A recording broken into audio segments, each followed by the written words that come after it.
Welcome back, everybody. I'm JD, and today we're going to be talking about a really unique watercraft that I have purchased and discovered.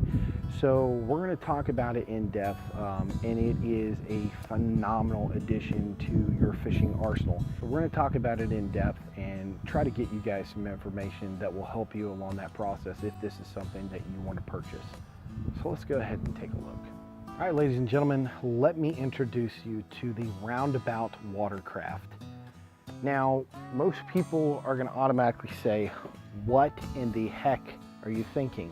Why would you make a round boat? Or why would you buy one? Well, it comes down to simplicity, guys. So I want to talk to you guys about this company and this watercraft in and of itself. So as you can see, it is a round idea, round concept. It is completely flat on the sides, has a little bit slight of a bevel, meaning it is, kind of wedge shape.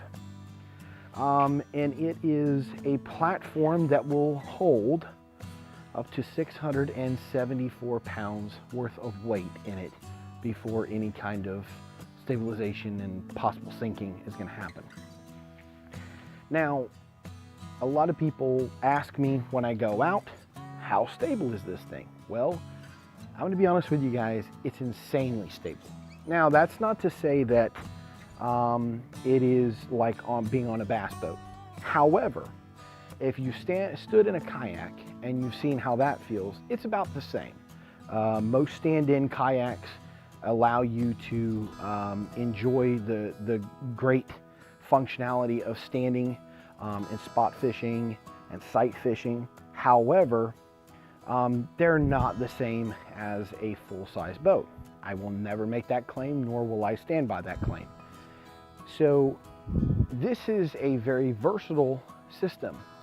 At this current state, it is 6 foot around in a circular diameter, and it has 22 feet of deck space. That is 22 feet of walkable, usable deck space. Inside here, which I'm going to get a closer view here in just a second, you're going to see the interior of it and the storage, which the storage by far, in my opinion, is even better than I think, than a John boat. So now I'm going to go ahead, I'm going to move you guys for a little bit closer of a view. All right, gentlemen, ladies and gentlemen, let's get down to the nitty gritty. Here you're going to see all of the compartments. There's 1, 2, 3.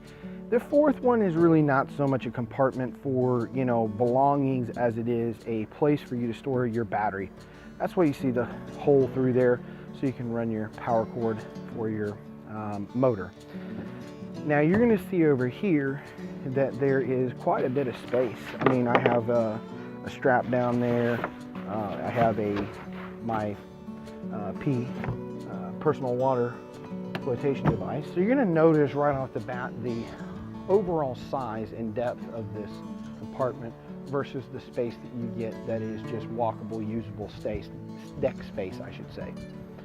So now what's great about this is there is a drain plug down in the corner, and that allows you to use this almost like a cooler. In fact, what will happen is this is a solid polymer design, if I'm not mistaken. Please don't hold me against that. But what will happen is it will drain into the interior body of it, and then you have a drain plug at the rear of the craft that will allow you to drain off all that water. So you don't have to worry about the water sitting in here. It will drain out, and then it will go directly into the interior of this design. You're going to notice that we have cup holders here, we have cleats here, we have another cleat over there. There is a central system that is really amazing that allows you to put a full fold-on seat and with a post. Now, would I put a large post on here that's going to allow me to have a little bit higher of a sitting height? Probably not. I mean, it's just fine where it is, and I find that it is amazing.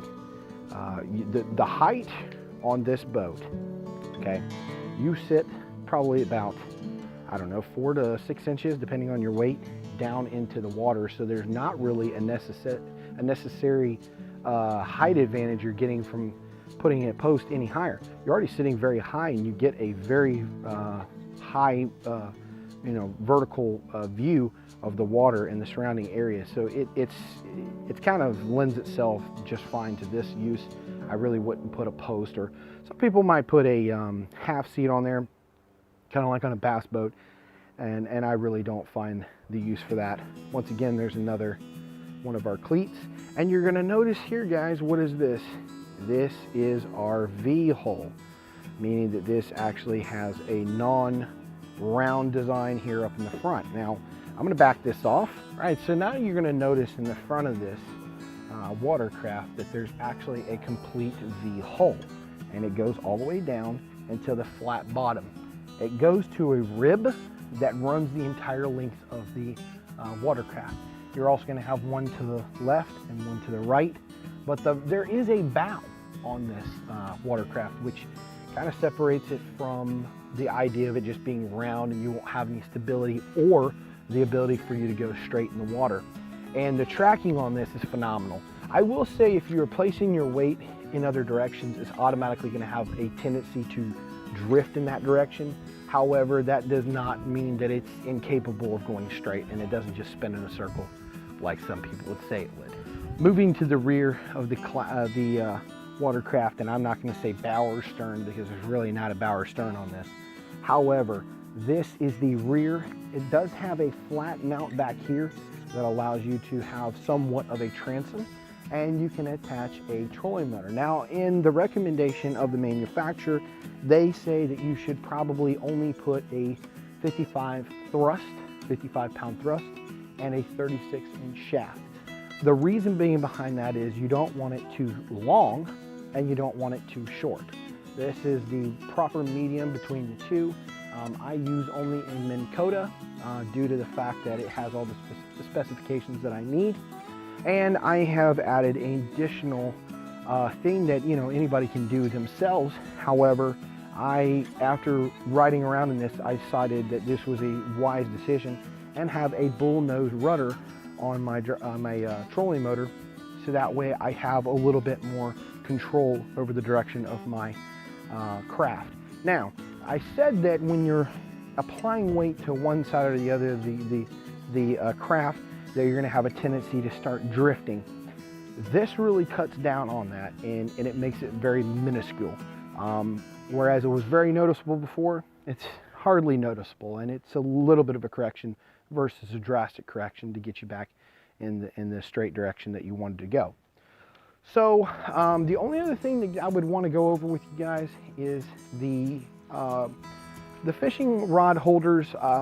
Unfortunately, this is one of the drawbacks to this watercraft, is that I don't really care for, and it's the depth of the of the rod holder. Is it still functionally working? Yes, it still has functionality, yet it's not what I really like. I like a deep-seated fishing rod holder. Now, this is something that can be easily fixed. You can get an Atwood style of rod holder and mount it to PVC, slide it in here, and now you can adjust it, and it has a little bit more control. However, I'm not going to go to that extent. I'm pretty happy with the system. I just wish that I would had a little bit more depth. So let's talk about pricing, guys. Pricing on these is around $1,100 at your base model. You can work it all the way up with all kinds of features like an added Minn Kota, like a seat with a post. You can add all this stuff in. Trailer. Now, this is not a trailer that came with it. This is a repurposed trailer that I've used for this purpose of just hauling around my roundabout. Now, the great thing for here in the Sunshine State is this is a locally owned and operated company. Now, they're not within 5 minutes of my dwelling or my residence. However, they are to the coast, about a 45-minute drive, located in Ruston, Florida. Now, I am not paid to give this advertisement. I just constantly keep getting questions and inquiries about what this is and what's the manufacturer of it, and all the common questions that I run into. And so I put together this video so that you guys have an idea of some of the selections that you have outside of boats and kayaks. I love kayak fishing. I love boat fishing. However, boats are unfortunately pretty extreme in pricing.